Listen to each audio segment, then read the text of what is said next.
Hello dear students, welcome you all in a lecture series of nuclear physics.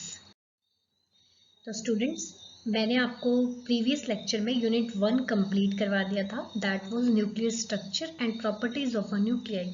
आज हम अपना unit 2 start करेंगे syllabus का, that is nuclear radiation decay processes and interaction of nuclear radiation with matter. ये unit students थोड़ा सा lengthy है तो आप थोड़ा सा पेशेंस भी रखना, बट ये है कि ये इंटरेस्टिंग है, इसमें काफ़ी इंटरेस्टिंग फिनोमिनाज हैं जो आप स्टडी करोगे। तो अब हम इसके सिलेबस की तरफ चलते हैं कि इस यूनिट में हम क्या चीज़ें स्टडी करेंगे और अपने फर्स्ट टॉपिक को प्रोसीड करते हैं। स्टूडेंट्स मैंने यूनिट 2 के जो सभी टॉपिक्स हैं उनको मेनली 2 पार्ट्स में डिवाइड किया है। Number 1 interaction of nuclear radiation with matter, number 2 nuclear decay processes. इस तरीके से डिवाइड करके हमें आर्टिकल्स का ना थोड़ा सा विजुअलाइजेशन जो है वो बेटर होता है। यही रीज़न है कि मैंने इनको डिवाइड किया है। अब आप देखो फर्स्ट पोर्शन जो है वहाँ पे हम ये चीज़ें पढ़ने वाले हैं कि न्यूक्लियस से जब रेडिएशंस बाहर निकलते हैं तो वो किसी भी मेटल के साथ कैसे इंटरेक्ट करेंगी, वो चीज़ हम फर्स्ट पोर्शन में स्टडी करेंगे।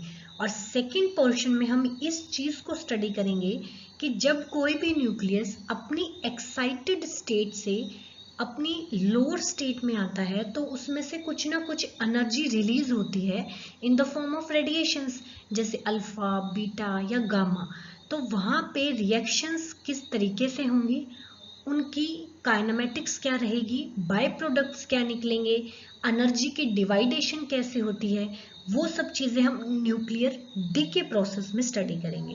तो सबसे पहले स्टूडेंट्स हम अपना फोकस रखते हैं इस पोर्शन पे, क्योंकि पहले मैं यूनिट 2 के इस पोर्शन को कंप्लीट करवाऊंगी, उसके बाद हम न्यूक्लियर डीके प्रोसेस पे आएंगे। Got my point. तो एक चीज़ और स्टूडेंट्स मैं आपको बताना चाहती हूँ यहाँ पे कि हम इस चीज़ को इतना इम्पोर्टेंस क्यों दे रहे हैं कि न्यूक्लियर रेडिएशंस जो आ रही हैं उनका मैटर के साथ इंटरेक्शन क्या है। ये आर्टिकल अपने आप में इम्पोर्टेंट है। इम्पोर्टेंट क्यों है? क्योंकि इस आर्टिकल से हमें बहुत सी इंस्ट्रूमेंटेशन करने में हेल्प मिलती है। जैसे अब मान लो मैंने कहा कि न्यूक्लियस से अल्फा रेज एमिट हो रही है, अब मैं उनको नेक्ड आई से तो देख नहीं सकती, तो इट मीन्स मुझे उसके लिए इंस्ट्रूमेंट बनाना होगा। और जब हम इंस्ट्रूमेंट बनाते हैं किसी भी मटेरियल को, किसी भी रेडिएशन को या किसी भी पार्टिकल को डिटेक्ट करने के लिए, तो वो उसी बेस पे बनाते हैं ना कि वो पार्टिकल हमारे मशीन में जाएगा या हमारे डिवाइस में जाएगा तब किस तरह से इंटरेक्ट करेगा। तो मैं ये यहाँ पे कह सकती हूँ कि इस आर्टिकल का जो मेन पर्पस है वो यही है कि जब भी प्रैक्टिकली न्यूक्लियर रिएक्शंस हो रही होंगी या न्यूक्लियर रेडिएशंस एमिट हो रही होंगी नेचर में, तो उनको डिटेक्ट करने के लिए जो इंस्ट्रूमेंटेशन की जाएगी वहाँ पे इस स्टडी की बहुत ज़्यादा, ये कह सकते हो, ज़रूरत होती है। Got my point. तो इस चीज़ को स्टूडेंट्स मैंने सम अप करके भी लिखा है, वो देखो आप। तो students interaction of nuclear radiations with matter का जो मेन पर्पस है वो यही है कि हम जब इंस्ट्रूमेंटेशन करते हैं ना, तो इंस्ट्रूमेंट का जो डिज़ाइन किया जाता है वो कंप्लीटली इंटरेक्शन मैकेनिज्म पे ही डिपेंड करता है कि चार्ज पार्टिकल या जिस पार्टिकल को आपने डिटेक्ट करना है, it means that particle detector के मटेरियल के साथ किस टाइप का मैकेनिज्म शो करेगा। Got my point. इसलिए हम ये कह सकते हैं कि ये आर्टिकल जो है ये हमारे लिए बहुत ही फंडामेंटल है, इसकी काफ़ी इम्पोर्टेंस है न्यूक्लियर फिजिक्स में। और यहाँ पे स्टूडेंट सिलेबस को ध्यान में रखते हुए मैं थोड़ा सा आपको ये चीज़ बता दूं कि मैं अपनी डिस्कशन को यहीं तक लिमिट करके रखूँगी कि हम अल्फ़ा, बीटा, गामा रेडिएशंस को ही स्टडी करेंगे और उनको भी हम अप टू 0.1 to 5 MeV की रेंज तक के बिहेवियर को ही स्टडी करेंगे। और इस रेंज तक कूलम फोर्सेस जो हैं वो ज़्यादा रिस्पॉन्सिबल होती हैं इंटरेक्शन मैकेनिज्म में as compare to nuclear short range forces. Got my point. I repeat it कि जो मैकेनिज्म्स मैं आपके साथ स्टडी करूंगी उसमें मैं अल्फा, बीटा और गामा इंटरेक्शन को मेनली स्टडी करूंगी और उनकी एनर्जी रेंज जो लूंगी वो 0.1 से 5 MeV तक लूंगी।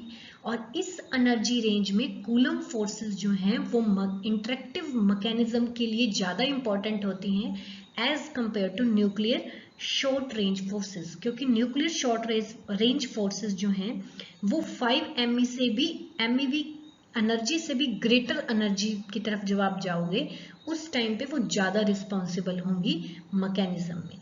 Got my point. और कूलम फोर्सेस जब भी आप इंटरेक्शन में देखते हो कि अगर वो रोल प्ले कर रहे हैं तो वो क्या क्या मैकेनिज्म में शो कर सकते हैं, या तो आयनाइजेशन होगा, स्कैटरिंग भी हो सकती है, या रेडिएशन लॉसेस भी हो सकते हैं। वैसे आपने इन तीनों टर्म्स के बारे में थोड़ा थोड़ा पढ़ा भी हुआ है, बाकी जब हम इनको डिस्कशन करेंगे डिटेल में अभी तब आपको ज़्यादा क्लियर हो जाएगा। Got my point. तो स्टूडेंट्स, इंटरेक्शन जो है रेडिएशन की मैटर के साथ वो हम क्यों स्टडी कर रहे हैं तो आपको क्लियर हो गया होगा। अब इंटरेक्शन को भी हम 3 पार्ट में डिवाइड करेंगे कि रेडिएशंस जो हैं वो मैटर के साथ जब रिएक्ट कर रही हैं तो उसमें भी हमारे पास सब आर्टिकल्स हैं, वो देखो आगे क्या है। तो students, interaction of nuclear radiations के आर्टिकल को मैंने 3 पार्ट में डिवाइड किया है based on incident particle, heavy charge particle, light charge particle and gamma radiations. आज मैं आपके साथ डिस्कस करने वाली हूँ हैवी चार्ज पार्टिकल, और ये जो 2 आर्टिकल्स और हैं इनको हम नेक्स्ट लेक्चर में डिस्कस करेंगे। Got my point. तो पहले मैं आपसे कुछ स्टेप्स या ये कह दो स्ट्रेटेजी डिस्कस करना चाहती हूँ कि हैवी चार्ज पार्टिकल जब मैटर पे फॉल होगा तब वहाँ पे किस टाइप की इंटरेक्शन होगी, इसको हम किस तरह से स्टेप बाय स्टेप स्टडी करेंगे। पहले हम उन स्टेप्स को देखते हैं और उसके बाद हमारे मैकेनिज्म को देखते हैं। तो स्टूडेंट्स, सबसे पहले हम क्या करेंगे कि मेनली आप मान के चलो आपने हैवी चार्ज पार्टिकल लिया, तो हैवी चार्ज पार्टिकल का एग्जांपल अल्फा पार्टिकल भी ले सकते हो आप, प्रोटॉन भी ले सकते हो, ड्यूट्रॉन भी ले सकते हो, इस टाइप से। Got my point. अब जब आप इन हैवी पार्टिकल्स को किसी भी मैटर पे फॉल करवाते हो तो आपको पता है कि वो पार्टिकल किसके साथ रिएक्ट करेंगे। अब मैटर एटम से बना हुआ है, एटम के अंदर इलेक्ट्रॉन्स भी होते हैं, ठीक है। तो जैसे ही ये पार्टिकल मैटर के अंदर जाएगा तो वहां पे ये सबसे फर्स्टली इलेक्ट्रॉन्स के साथ इंटरेक्ट करेगा, ठीक है। तो ये अपनी एनर्जी का लॉस करेगा। तो हमें यहीं से निकालना है कि किस टाइप से अपनी एनर्जी को मैटर को प्रोवाइड करेगा, कितनी देर में या किस रेट से ये अपनी एनर्जी को डिक्रीज करेगा। इस चीज को हमने यहाँ पे स्टडी करना है। तो सबसे पहले हम सिंपल केस लेंगे कि एक हैवी पार्टिकल लिया, वो एक सिंगल एटॉमिक इलेक्ट्रॉन से इंटरेक्ट हुआ, तो वहां पे उसका कितना एनर्जी लॉस हुआ एक इलेक्ट्रॉन की वजह से। फिर हम निकालेंगे कि जिस मैटर से वो हैवी पार्टिकल जा रहा है वहां पे टोटल इलेक्ट्रॉन है कितने। जब हमें एक का एनर्जी लॉस पता है और टोटल इलेक्ट्रॉन पता है तो वहां से हम मल्टीप्लाई करके टोटल नंबर ऑफ इलेक्ट्रॉन्स की वजह से लॉस निकाल लेंगे। फिर जनरल एक्सप्रेशन के लिए हम उसको एक जनरल लिमिट में इंटीग्रेट करेंगे और वहां से हम अपने मतलब ये कह दो कि एक जनरल फॉर्मूला बना देंगे कि किस तरीके से जब हैवी पार्टिकल किसी मैटर में एंटर करता है तो वो एनर्जी का लॉस करता है। Got my point. तो ये स्टूडेंट्स मेरे स्टेप हैं। तो सबसे पहला स्टेप क्या है कि हैवी चार्ज पार्टिकल का इंटरेक्शन एक सिंगल इलेक्ट्रॉन के साथ कैसा होता है वो देखते हैं। तो स्टूडेंट्स, वही चीज मैंने यहाँ लिखी कि हैवी चार्ज पार्टिकल है, जब वो मैटर से पास करेगा तो वो अपनी एनर्जी को लूज करेगा, या तो आयनाइजेशन होगी या एक्साइटिंग होगी। आयनाइजेशन का मतलब है कि एटम से इलेक्ट्रॉन का कंप्लीटली रिमूव हो जाना, और एक्साइटिंग का मतलब है कि एटम के अंदर इलेक्ट्रॉन का अपनी लोअर स्टेट से एक्साइटेड स्टेट में चले जाना, ठीक है। तो इस तरीके से वो हैवी चार्ज पार्टिकल की एनर्जी को कंज्यूम करने की कोशिश करेगा एटॉमिक इलेक्ट्रॉन। फिर इसके लिए मैंने क्या किया, मैंने एक हैवी चार्ज पार्टिकल लिया जनरल, और उस पर जो चार्ज लिया है वो ZE लिया है, और हैवी चार्ज पार्टिकल का मास कैपिटल M लिया है और वेलोसिटी V ली है। इस बात को ध्यान रखना।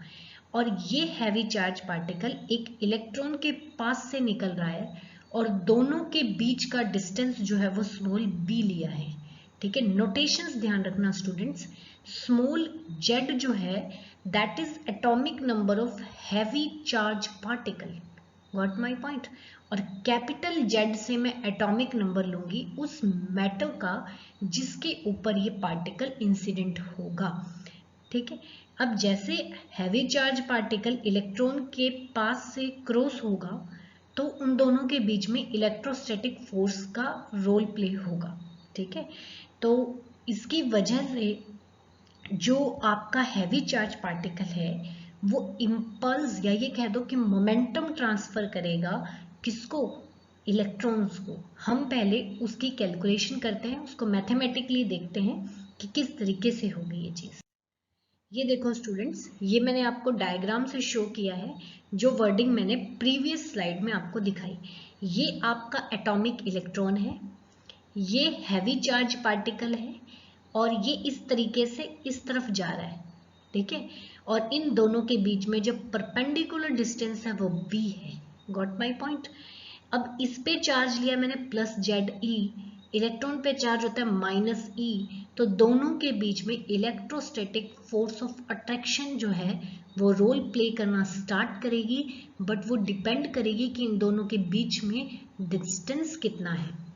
जैसे मैंने यहाँ पे r शो किया है और ये r एक वेरिएबल डिस्टेंस है क्योंकि ये पार्टिकल जो है ये इस डायरेक्शन में मूव कर रहा है। Got my point. तो अब हम इसकी कैलकुलेशन स्टार्ट करते हैं स्टूडेंट्स। यहाँ पे एक चीज और नोट करना कि जैसे जैसे ये पार्टिकल इस तरफ जा रहा है फोर्स की डायरेक्शन इधर है। ठीक है, जैसे ही आप इस ओरिजिन से राइट साइड पहुंच जाओगे तो फोर्स की डायरेक्शन इस तरफ हो जाएगी। Got my point. अगर आप इसके कंपोनेंट करो तो अगर आप वाई एक्सिस के लेफ्ट साइड हो तो एक कंपोनेंट इधर बनेगा और एक कंपोनेंट इस डायरेक्शन में बनेगा, और जैसे ही आप वाई एक्सिस के राइट साइड में आओगे तो फोर्स को जब आप रिजॉल्व करोगे तो उसका एक कंपोनेंट इस डायरेक्शन में बनेगा और एक इसमें।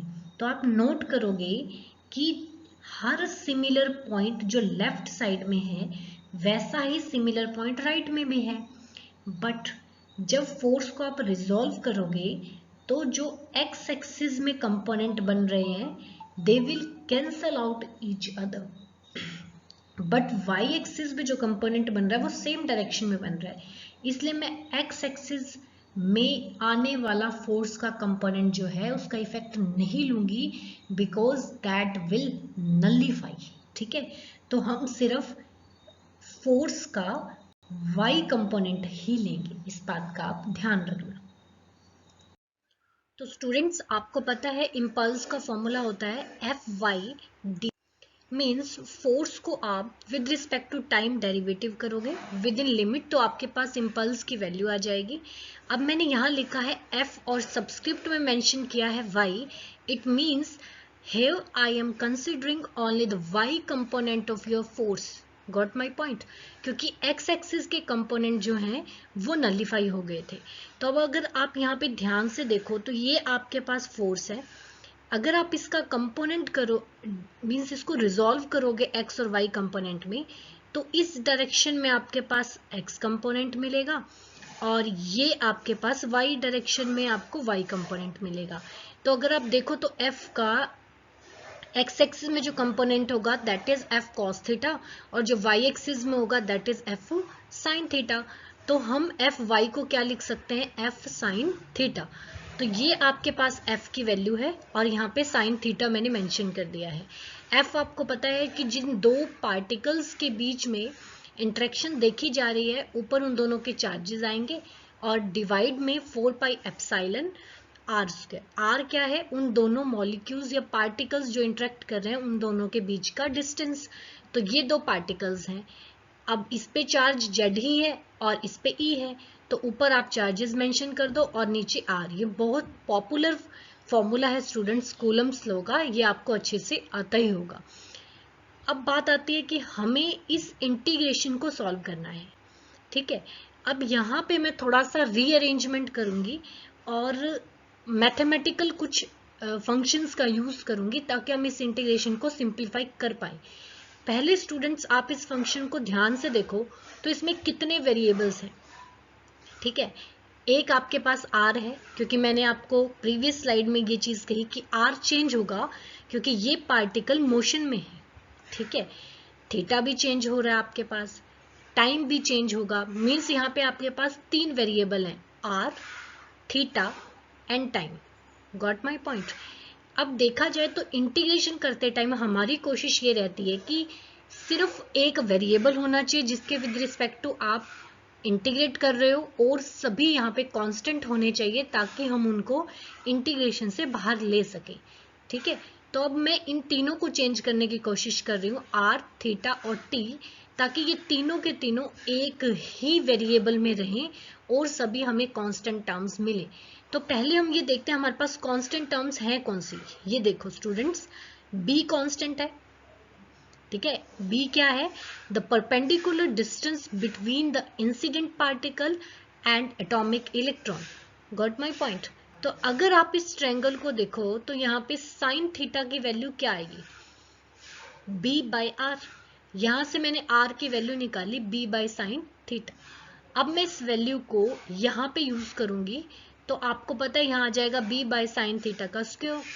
अब b term as it is नीचे रहेगी और साइन थीटा जो है वो न्यूमरेटर में पहुंच जाएगा, ऑलरेडी एक है तो साइन थीटा का क्यूब मिल जाएगा।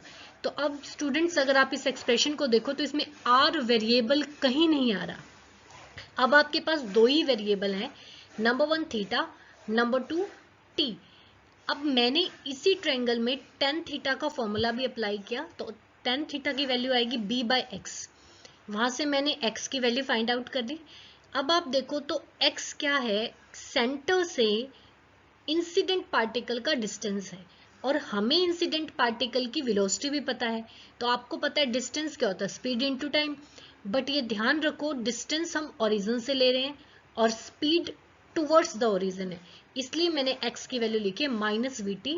और इस वैल्यू को अगर आप देखो तो ये भी x की वैल्यू है, ये भी, दोनों को इक्वेट करोगे तो आपके पास रिलेशन आएगा -vt is equals to b cot theta.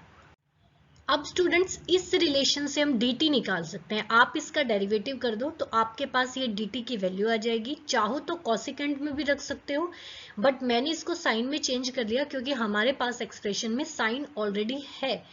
तो अब ये जो आपने dt की वैल्यू फाइंड आउट की है, इसको हम इस एक्सप्रेशन में पुट करेंगे तो हमारे पास ये रिलेशन बन के आएगी स्टूडेंट्स। अब इस रिलेशन को अगर आप ध्यान से देखो तो इस रिलेशन में सिर्फ एक ही वेरिएबल है, दैट इज थीटा। और यहाँ पे हमारे पास क्या क्या टर्म्स हैं स्टूडेंट्स, आप देख सकते हो। मैंने z की वैल्यू यहाँ पे पुट कर दी थी एक स्पेशल केस लेके कि हम अल्फा पार्टिकल इंसिडेंट कर रहे हैं। तो अगर आप चाहो तो इसको जनरल भी रख सकते हो, z की वैल्यू ना पुट करो तो कोई भी हैवी पार्टिकल हो जाएगा, ठीक है। चाहो तो पुट भी कर सकते हो, देयर इज नो इशू। और 4 पाई एप्सिलॉन होता ही कांस्टेंट है, b भी फिक्स है, that is perpendicular distance between incident heavy particle and atomic electron. मैं यहाँ पे v कांस्टेंट ले रही हूँ स्टूडेंट्स, क्योंकि जो v में चेंज है ना due to single atomic electron वो बहुत ही कम होगा, that's why I am taking here the constant v, ठीक है। इसलिए मैं v को भी इंटीग्रेशन से बाहर रखूंगी। तो हमारे पास सिर्फ वेरिएबल क्या रह गया आपके पास? थीटा, ठीक है। तो इन टर्म्स को हम इंटीग्रेशन के अंदर रखेंगे और जो कांस्टेंट है उनको इंटीग्रेशन से बाहर कर देंगे। तो स्टूडेंट्स आई वाई की वैल्यू में हम जो कांस्टेंट वैल्यू है उनको इंटीग्रेशन से बाहर रख लेते हैं, जैसे z e square 4 pi epsilon naught b v. और इंटीग्रेशन के अंदर सिर्फ मैंने थीटा वाली टर्म्स को ही लिखा है। और एक चीज और नोट करने वाली है, वो है आपकी इंटीग्रेशन की लिमिट। जब आपने फर्स्टली एक्सप्रेशन लिखा था that was in the limit of time, और यहाँ पे हमारे पास लिमिट्स किसकी आएंगी? थीटा की। तो आपने ये रिलेशन अभी प्रीवियस स्लाइड में देखा था, b cot theta is equals to -vt। और आपको पता है कि t की जो लिमिट्स हैं वो -इंफिनिटी से प्लस हैं, वहीं से हम थीटा की लिमिट्स निकाल लेते हैं। जब t की वैल्यू -इंफिनिटी होगी और आप यहाँ पे पुट करोगे तो आपके पास थीटा की वैल्यू 0 आएगी, और जब आप थीटा की वैल्यू को इन्फिनिटी पुट करोगे तो आपके t की वैल्यू को आप इन्फिनिटी पुट करोगे तो आपके पास थीटा की वैल्यू पाई आएगी। Got my point. इस तरीके से आप ये वैल्यूज निकाल सकते हो और यहाँ पे इंटीग्रेशन में पुट कर सकते हो। उसके बाद अगर आप इसको ध्यान से देखो तो इंटीग्रेशन बहुत ही सिंपल रह जाता है। साइन थीटा का इंटीग्रेशन आपको आता ही है, वो करो, उसमें लिमिट पुट करो, उसके बाद आपके पास जो एक्सप्रेशन आएगा इम्पल्स का वो ये होगा, ठीक है। इम्पल्स का मतलब ये होता है स्टूडेंट्स कि किस रेट से आप किसी भी पार्टिकल को या किसी भी बॉडी को मोमेंटम ट्रांसफर कर रहे हो, तो हम इसको लिख सकते हैं p। Got my point. तो हम ये कह सकते हैं कि ये वो मोमेंटम है जो इलेक्ट्रॉन को अचीव हुआ है due to the close passing of an heavy particle. ठीक है, उसके नजदीक से एक हैवी पार्टिकल क्रॉस हुआ जिस वजह से उसको इतना मोमेंटम अचीव हो गया। अब ऑब्वियस है अगर वो मोमेंटम अचीव कर रहा है तो उसको काइनेटिक एनर्जी भी मिली है, और चार्ज पार्टिकल की वजह से इलेक्ट्रॉन को जितनी काइनेटिक एनर्जी मिलेगी उतनी ही एनर्जी हैवी चार्ज पार्टिकल की लॉस हो जाएगी। तो आपको ये रिलेशन पता है कि काइनेटिक एनर्जी जो होती है वो p²/2m होती है in the case of non relativistic. ध्यान रखना स्टूडेंट्स, तो मैंने नॉन रिलेटिविस्टिक केस की ही रिलेशन यहाँ यूज की है, दैट इज p²/2m, और ये p की वैल्यू आप यहाँ रख दीजिए। तो ये जो आपके पास वैल्यू आई है ये वो एनर्जी है, काइनेटिक एनर्जी है जो इलेक्ट्रॉन ने गेन की है और चार्ज पार्टिकल ने लॉस की है। Got my point. और ये सिर्फ एक इलेक्ट्रॉन की है स्टूडेंट्स, कि एक इलेक्ट्रॉन अगर हैवी चार्ज पार्टिकल जिस रास्ते से जा रहा है वहां पे है तो चार्ज पार्टिकल की इतनी एनर्जी लॉस होगी। Got my point. अब हम निकालते हैं टोटल नंबर ऑफ इलेक्ट्रॉन्स, फिर उसके बाद देखेंगे कि उनकी वजह से कितनी एनर्जी लॉस होगी। तो स्टूडेंट्स मैंने एक सिलेंड्रिकल शेल बनाई है जिस तरीके से आपको दिखाई दे रही है यहाँ पे, और इस शेल का जो रेडियस है वो b लिया है, और इस शेल की जो थिकनेस है that is db। Got my point. और लेंथ जो ले रहे हो वो dx ले रहे हो। ये हमारे पास डायमेंशंस हैं उस सिलेंड्रिकल शेल की जिसके अंदर हमें टोटल नंबर ऑफ इलेक्ट्रॉन्स निकालने हैं। ठीक है, तो अब ये देखो मैंने ये चीज ली कि यहां से वो हैवी पार्टिकल क्रॉस कर रहा है और b डिस्टेंस पे इलेक्ट्रॉन्स लाई कर रहे हैं। तो इसका मतलब हुआ पहले हमें ये पता लगाना है कि इस थिकनेस में कितने इलेक्ट्रॉन लाई करेंगे, क्योंकि वो ही सब इलेक्ट्रॉन सेम इंटरेक्ट करेंगे हैवी पार्टिकल के साथ, जैसे कि प्रीवियस जो मैंने डिस्कशन किया आपसे वहां पे एक सिंगल इलेक्ट्रॉन इंटरेक्ट कर रहा था। तो सबसे पहला काम क्या है कि इस db थिकनेस में कितने टोटल नंबर ऑफ इलेक्ट्रॉन्स हैं हम उनको फाइंड आउट करें। तो स्टूडेंट्स मैंने यहाँ पे कुछ पैरामीटर्स लिए हैं, जैसे n मैंने लिया है number of atoms per unit volume, कि जो भी मैं मैटर ले रही हूँ उसके यूनिट वॉल्यूम में small n number of atoms होंगे और एक एटम में z इलेक्ट्रॉन होंगे। Got my point. I repeat, एक यूनिट वॉल्यूम में n एटम्स हैं और एक एटम में z इलेक्ट्रॉन है, तो यूनिट वॉल्यूम में कितने इलेक्ट्रॉन होंगे nz। ठीक है, और मैंने आपको क्या कहा कि मुझे वो इलेक्ट्रॉन चाहिए जो इस शेल में लाई कर रहे हों, तो इस शेल का वॉल्यूम निकालना पड़ेगा। तो इस शेल का वॉल्यूम आप कैसे निकालते हो आपको अच्छे से पता है, या तो दो तरीके हैं स्टूडेंट्स, या तो ये जो लार्ज वाला आपके पास सिलेंडर की शेप दिखाई दे रही है पहले इसका वॉल्यूम निकालो, फिर इनर वाले का निकालो और उसको माइनस कर दो। ठीक है, वॉल्यूम निकालने का फॉर्मूला आपको अच्छे से पता है, पाई r²h। यहाँ पे अगर आप r की बात करो तो बाहर वाले सिलेंडर का रेडियस होगा b + db और इनर सिलेंडर का रेडियस होगा b। एक तरीका ये है, और दूसरा तरीका ये है कि आप इसके सरकमफ्रेंस को लो, ठीक है, और उसको उसकी थिकनेस से मल्टीप्लाई कर दो। जैसे मैंने यहाँ पे लिखा हुआ है 2πr/h, आपको पता है कर्व्ड सरफेस एरिया का, उस एरिया को मैंने किससे मल्टीप्लाई कर दिया, थिकनेस से। तो 2πr/h में r के प्लेस पे रेडियस हमारा b है, h जो हाइट है सिलेंडर की that is dx into thickness, thickness कितनी है db। तो आप दोनों में से कोई भी लॉजिक लगा सकते हो, ये हमारा वॉल्यूम है। तो यूनिट वॉल्यूम में nz इलेक्ट्रॉन है तो इतने वॉल्यूम में कितने इलेक्ट्रॉन होंगे, इसको nz से मल्टीप्लाई कर दो। मींस ये जो एक्सप्रेशन है ये आपको बता रहा है total number of electrons in this cylindrical shell. तो स्टूडेंट्स अब ये चीज हम निकाल चुके हैं, फाइंड आउट कर चुके हैं कि अगर एक इलेक्ट्रॉन b डिस्टेंस पे हो हैवी पार्टिकल के तो एनर्जी कितनी लॉस होगी अल्फा पार्टिकल की। अगर इतने इलेक्ट्रॉन वहां एग्जिस्ट कर रहे हैं तो कितनी एनर्जी लॉस होगी, उस एनर्जी लॉस को जो एक इलेक्ट्रॉन की है उसको हम टोटल नंबर ऑफ इलेक्ट्रॉन से मल्टीप्लाई कर देते हैं। तो ये देखो स्टूडेंट्स, ये DE लिखा है मैंने, it is a energy transfer from heavy particle, ठीक है, जो आप हैवी पार्टिकल ले रहे हो वो ट्रांसफर करेगा उस सिलेंड्रिकल शेल को क्रॉस करते टाइम इलेक्ट्रॉन्स को, या ये भी कह सकते हो कि उस शेल में जितने भी इलेक्ट्रॉन है वो इस एनर्जी को गेन करेंगे। तो ये आपके पास वॉल्यूम है और ये एक इलेक्ट्रॉन को मिलने वाली एनर्जी है, ठीक है। T is the energy gained by each electron and rest of the terms express the total number of electrons in that shell. Got my point? तो ये स्टूडेंट्स आपके पास एक्सप्रेशन आ गया।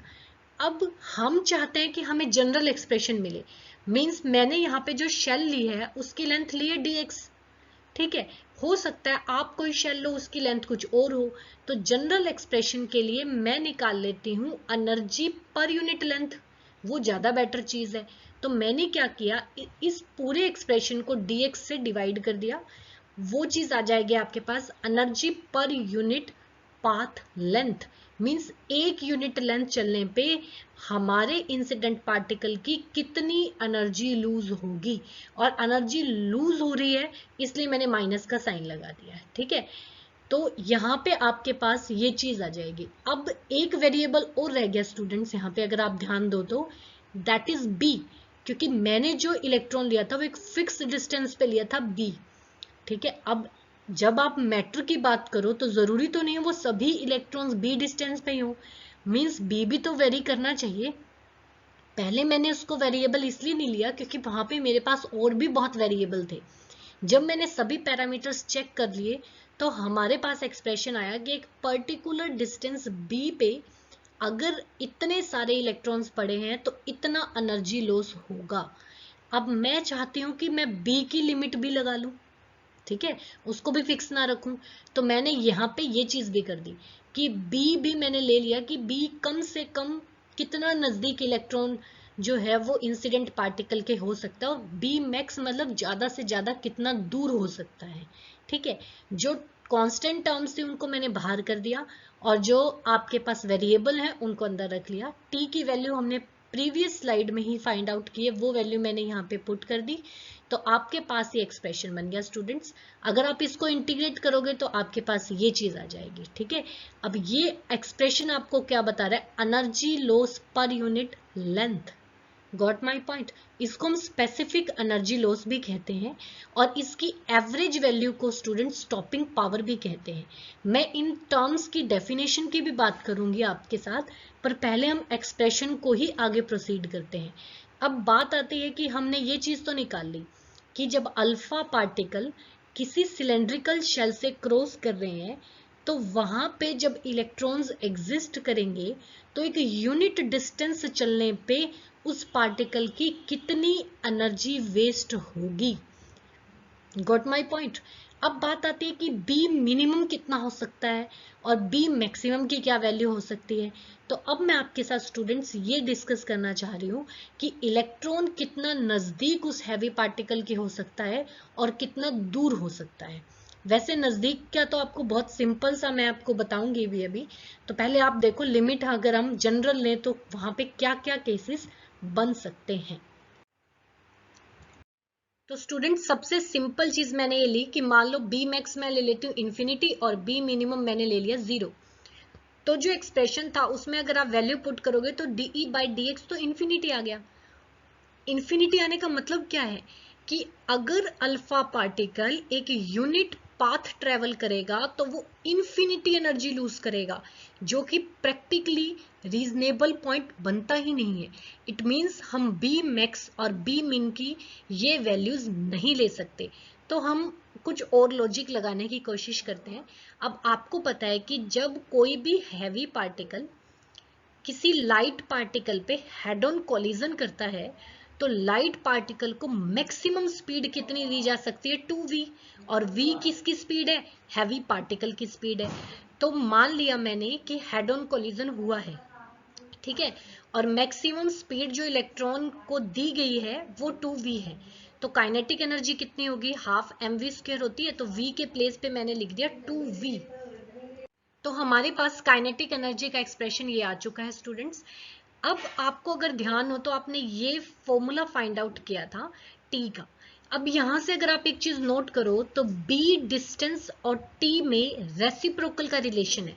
मींस जब काइनेटिक एनर्जी इलेक्ट्रॉन को मिलने वाली maximum होगी उस टाइम पे b की वैल्यू मिनिमम होगी। हम यही तो चाहते हैं, हमें t की मैक्सिमम वैल्यू यहाँ पे मिल चुकी है। अगर मैं इस वैल्यू को यहाँ पे पुट कर देती हूँ तो मुझे b की मिनिमम वैल्यू अचीव हो जाएगी। तो स्टूडेंट्स मैंने यही किया, t की वैल्यू पुट कर दी 2mv² और यहाँ से मैंने b मिनिमम फाइंड आउट कर लिया। तो हमारे पास b मिनिमम तो अब आ चुका है, बात आती है b मैक्सिमम की। तो अगर आप b मैक्सिमम की बात करो तो अब आपको पता है कि कोई भी अगर इलेक्ट्रॉन है, अगर मान लो मैं b मैक्सिमम को फिर से इन्फिनिटी ले लूं, तो आपको पता है कि एक एटॉमिक इलेक्ट्रॉन इन्फिनिटी के टाइम पे जब आप इसको इन्फिनिटी लोगे तो t जो है आपके पास वो 0 हो जाएगा। तो ये चीज भी वहां पे प्रैक्टिकली पॉसिबल नहीं है। मींस कोई इलेक्ट्रॉन कम से कम कितनी एनर्जी लेगा कि वो एटलीस्ट किसी एक्साइटेड स्टेट में तो जा पाए। ठीक है, तो मैंने यहाँ पर क्या ले लिया, आई जो है वो एक एवरेज एक्साइटेशन एनर्जी ले ली और टी के प्लेस पे उसको पुट किया और उस टाइम पे आने वाली बी वैल्यू को बी मैक्स बोल दिया। ठीक है, क्योंकि टी वहां पे मिनिमम है। मींस कम से कम एक इलेक्ट्रॉन जो है वो कितनी एनर्जी लेगा कि वो एटलीस्ट एक्साइट तो हो सके। ठीक है, किसी स्टेट में तो जा सके एक्साइट होके। तो ठीक है, तो टी की minimum value excitation energy put कर दो तो वहां से हमारे पास बी मैक्स की वैल्यू भी आ गई। अगर मैं बी मिन और मैक्स को इस एक्सप्रेशन में यूज करती हूं तो मेरे पास dE/dx का एक्सप्रेशन बन जाएगा स्टूडेंट्स इस तरीके से। ये इसमें आप वैल्यूज पुट कर देना तो आपके पास ये एक्सप्रेशन आ जाएगा एनर्जी लॉस पर यूनिट पाथ लेंथ। पर ये ध्यान रखना, ये जो मैंने लिमिट्स ली हैं ये मैंने रिलेटिविस्टिक केस के लिए नहीं ली है, नॉन रिलेटिविस्टिक ली है। दूसरा, मैंने यहाँ पे जो फील्ड ली है ना हैवी पार्टिकल की, वो कांस्टेंट ली है all over the electron wave packet. Means वो वेरिएबल नहीं ली है। लेकिन अगर आप इसको और डिटेल में स्टडी करो, हम अपनी लिमिट से ओवरकम हो, हम रिलेटिविस्टिक इसमें लगाएं ट्रीटमेंट, तो बैथ ब्लोच और अदर्स भी कुछ साइंटिस्ट थे जिन्होंने इस पे काम किया। तो उनके अकॉर्डिंग अगर हम इन इफेक्ट्स को भी कंसीडर करते हैं, स्पीड के, ये हाई पार्टिकल स्पीड को भी, और वेव पैकेट्स मतलब कूलम फील्ड जो है वो वेरिएबल हो रही है, इन सब चीज़ों को भी लोगे आप, तो आपके पास ये एक्सप्रेशन बन जाएगा स्टूडेंट्स। ठीक है, और ये एक्सप्रेशन एग्जाम में बहुत बार 1 मार्क्स में भी पूछा जाता है। आपने ड्राइव सिंपल केस ही करना है क्योंकि अकॉर्डिंग टू योर सिलेबस हम जो अपनी डेरिवेशन को हैं वो लिमिट करके रख रहे हैं नॉन रिलेटिविस्टिक केस के लिए, और कूलम फील्ड को भी हम कॉम्प्लिकेटेड नहीं कर रहे हैं, हम वही ले रहे हैं that is constant over the your electron wave packet. But ये इक्वेशन जो है ये थोड़ा सा कॉम्प्लिकेशंस के बाद आती है। मींस हम रिलेटिविस्टिक ट्रीटमेंट भी लगाएंगे, ये सब चीजें करके ही हमारे पास ये रिलेशन आएगी। बट इस रिलेशन को थोड़ा ध्यान रखना स्टूडेंट, क्योंकि ये बाय नेम भी पूछी जा चुकी है एग्जाम्स में कई बार 1 और 2 मार्क्स में भी। तो ये आज हमने किया स्टूडेंट्स dE/dx की वैल्यू फाइंड आउट की। अब ये वैल्यू में पैरामीटर्स किस तरीके से बिहेव कर रहे हैं हमें इन सब चीजों को देखना है। यहाँ से कुछ टर्म्स निकल के आएंगी या इस इक्वेशन का फिजिकल सिग्निफिकेंस क्या है वो सब मैं आपके साथ नेक्स्ट लेक्चर में डिस्कस करूंगी। यहाँ मेरा मेन फोकस मैथमेटिकल ट्रीटमेंट पे था जो मैंने आपको करवाई। फिर भी अगर आपको मैथमेटिकल ट्रीटमेंट पे कोई दिक्कत आई तो आप मुझसे पूछ सकते हो। नेक्स्ट लेक्चर में स्टूडेंट्स जो आज मैंने आपके साथ मैथमेटिकल ट्रीटमेंट का डिस्कशन किया हैवी पार्टिकल के बारे में, मैं उसके कुछ बेसिक टर्म्स का डिस्कशन करूंगी और इस इक्वेशन की फिजिकल सिग्निफिकेंस की, इस इक्वेशन से कैसे कैसे वेरिएशंस होंगी, हम हैवी पार्टिकल की किस चीज को चेंज करें तो क्या होगा, और कुछ बेसिक टर्म्स जैसे रेंज, स्ट्रैगलिंग, गिगर नटर लॉ, इन सब चीजों को डिस्कस करेंगे और अपने इस आर्टिकल को फिर सम अप कर देंगे। अगर यहाँ तक आपको कोई भी डाउट है तो आप मुझसे पूछ सकते हो। तब तक के लिए आप इसको रिवाइज करो। अब हम नेक्स्ट लेक्चर में कुछ बेसिक टर्म्स को डिस्कस करेंगे। Thank you.